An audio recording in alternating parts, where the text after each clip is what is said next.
Yung ginawa kong parkingan at the same time workshop na rin. Ayan, nagawa ko ng workshop siya dito. Ayan, pinaka tool room ko at saka mga ibang mga gamit yan sa loob.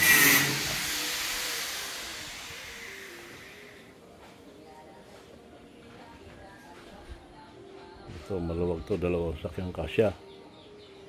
Dalawang sasakyan yan. So dito tayo gagawa. Yung pangko yun.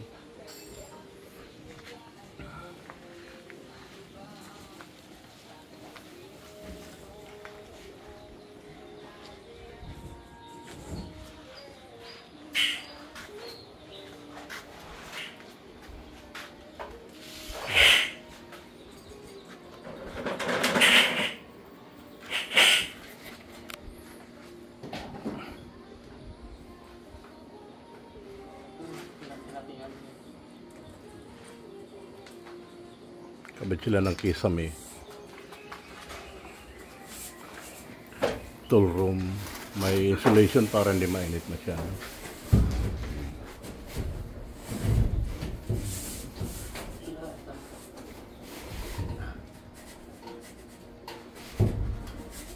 Itong store room, at saka tool room. Same time na store room na rin. Ditong pintuan niya ito. Ayan.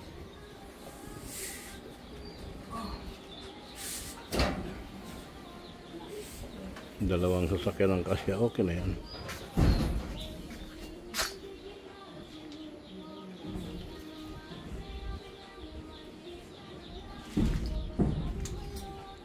Lapad oh.